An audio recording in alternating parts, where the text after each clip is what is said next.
At 30 years old, New York Republican Elise Stefanik is the youngest woman ever elected to Congress. She won New York's 21st District House race against Democrat Aaron Wolf in November. The Republican joins us tonight from our North Country Bureau in Plattsburgh. Thank you very much for talking with us. Thank you, Gina. I'm excited to be here. So you were in town promoting partnerships between the business community and local community colleges today. What's the objective and how would all of that work? Absolutely. So I Education and Workforce Committee in Washington. So part of my role is making sure that our higher education institutions have a voice in Washington. We're focusing on higher education reauthorization, and one of the great things about our community in Plattsburgh and the broader Clinton County, and frankly in the North Country, is the partnerships that our universities have and our community colleges with our local businesses. It helps prepare our students for jobs that are available in today's economy. You're actually opening up an office in Plattsburgh. How often will you be in Clinton, Essex, and Franklin counties? I've been back and forth to the district as often as possible. We have offices in Plattsburgh, Glens Falls, and Watertown.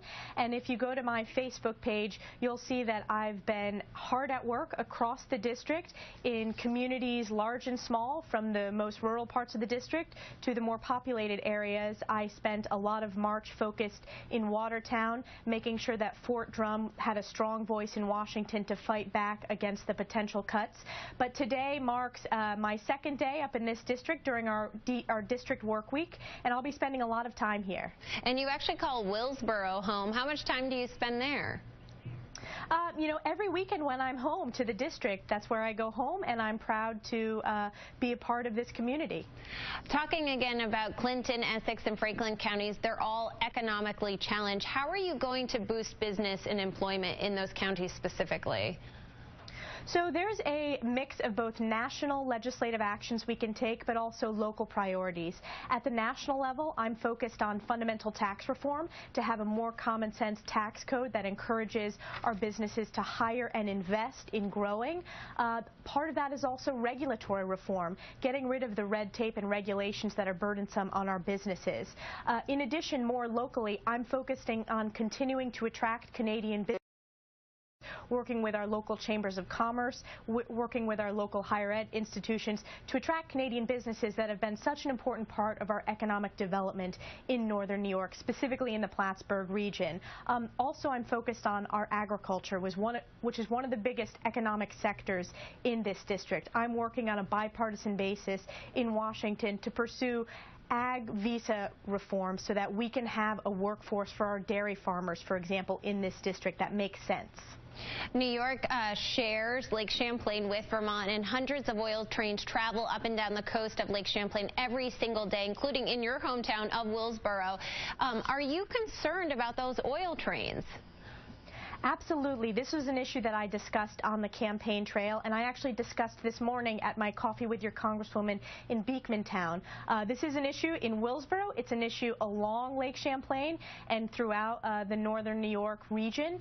I am concerned about the high speed of oil trains. This is one of the reasons that I voted in support of the Keystone Pipeline. Utilizing pipelines to transport our energy is a much environmentally safer way than these high-speed oil trains.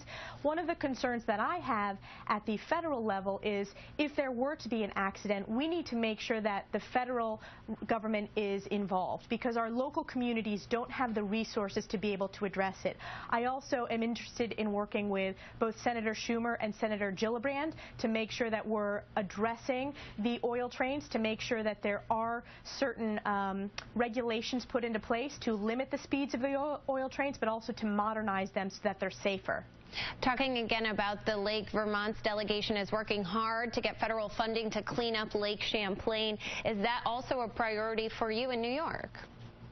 Absolutely. So cleaning up our lakes, not only Lake Champlain, but Lake Placid, Lake George, Tupper Lake, the St. Lawrence Seaway. Our natural resources here are our economy. It attracts tourism. It's so important to our local businesses, and that's a bipartisan issue we can work together on. And it goes from the federal level to the state level down to the local level. It's an opportunity to partner, and I'm focused on those issues and working with other members of the New York delegation and members of the Vermont delegation on that issue.